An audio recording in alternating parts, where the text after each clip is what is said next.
Good afternoon. My name is Michael Gibson, and this report is on unions. I'm going to begin reading this report.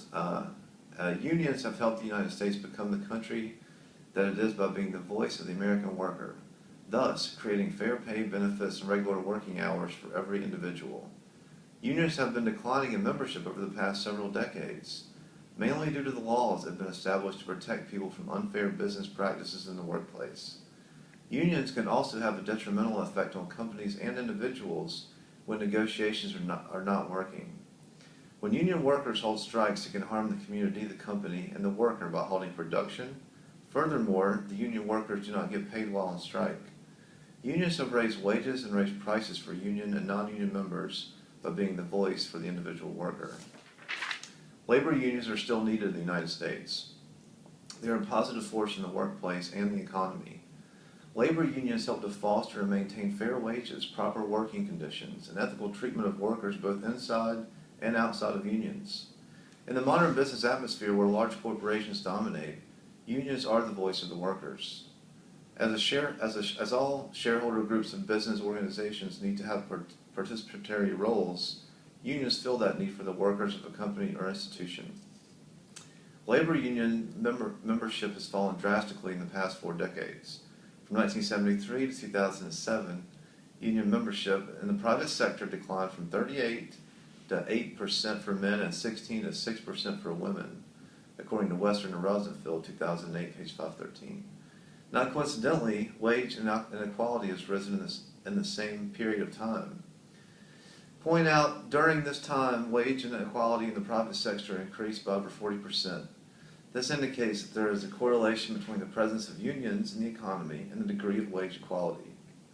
Unions affect the wages of non-union workers and that they establish standards of wage rates by industry and profession, compelling employers to compete with these rates to attract and maintain talent in the comparable positions. We found that strong evidence that unionization rates in detailed industries for geographic regions are positively associated with wage equality among non-union workers. Throughout history, unions have fought for labor laws, minimum wage, time on the job, and equal rights of all workers. The Civil Rights Act, the Weekend, the Affordable Care Act are all examples of organized labor, fighting for laws that benefited not just the unionized. A current trend in unionism is social movement unionism. This approach seeks to reach out to communities and neighborhood organizations and re-emphasizes equal rights, living wage, health insurance, and education. The current focus and value placed on corporate social responsibility makes SMU a viable tool in unionism. Even though there is a drastic reduction in union membership in the last 40 years, there was a modest increase in 2007. According to Krell, 2009. Union membership is likely to increase thanks to changes in the National Labor Relations Act, strenuous economic conditions, increasing globalization, and the retirement of veteran labor relations experts. If these predictions manifest as Krell suggests, then it is paramount that managers and unions form relationships and partnerships that coordinate bargaining. To do this effectively, the younger and up-and-coming human resource professionals need to build their skill sets in regards to labor relations. Unions formed out of the necessity to protect American workers from unfair treatment in the workplace. Over the past 100 years, there have been a lot of successes orchestrated by the unions for the fair treatment of employees.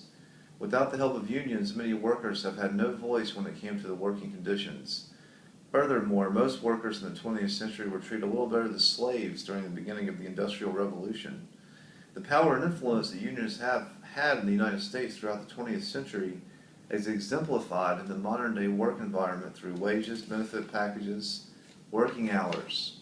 In fact, Labor Day was established with the help of unions so that individuals could have safe working conditions, fair pay, and a 40-hour work week.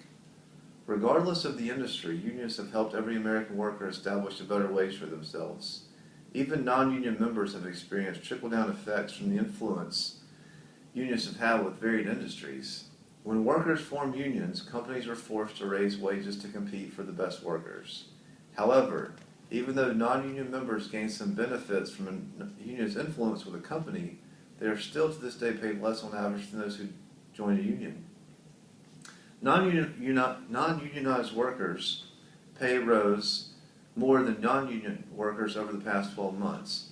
According to the Bureau of Labor Statistics report released on December 2011, the average hourly pay of non-union workers rose to $19.55 an hour from $19.28. How are we doing on time? 5:24. Keep going, please. These figures from the Bureau of Labor Statistics express the positive effects unions are having currently in the workplace. Before unions gain their influence with companies, an individual worker would have a difficult time presenting grievances to management. There were few laws protecting the American workers from being fired on the spot if they open their mouths. Moreover, an individual is on their own if they get fired from a company. However, companies cannot fire a union member without going through the union first. In addition, an individual worker can be fired from a company without the benefits that the union worker would be given. The positive effects of unions have had numerous benefits for non-union and union members alike. There are companies today that pay higher wages and provide health insurance for non-union members just so they can keep a union from forming.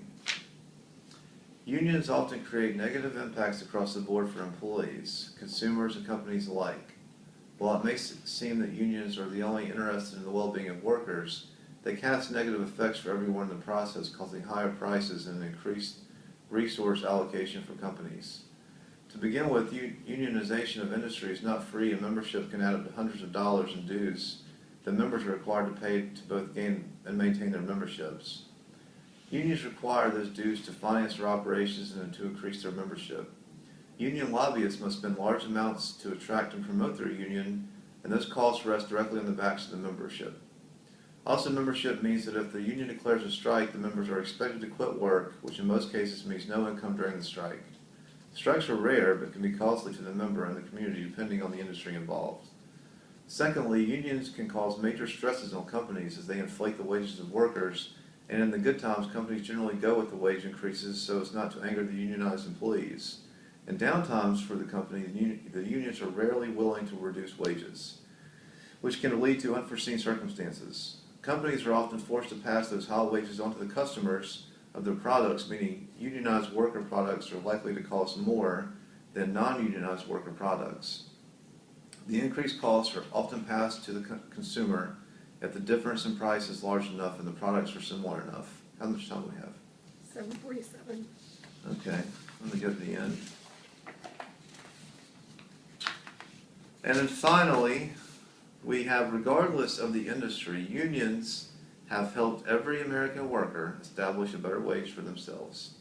Even non-union members have experienced trickle-down effects from the influence unions have with varied industries. When workers form unions, companies are forced to raise wages to compete with the best workers. However, even though the non-union members gain some benefits from the non-union's influence with the company, they are still to this day paid less on average than those who join a union. Before unions gain their influence with companies, an individual worker would have a difficult time presenting grievances to management. Moreover, an individual is on their own if they get fired from a company. However, companies cannot fire union members without going through the union first. In addition, an individual worker can be fired from a company without the benefits of a union that worker would be given. The positive effects of unions have had numerous benefits for non-union and union members alike. There are many companies today that pay higher wages and provide health insurance for non-union members just so they can keep a union from forming. Hope this message has been informative, and if there are any questions, please email me. Thank you.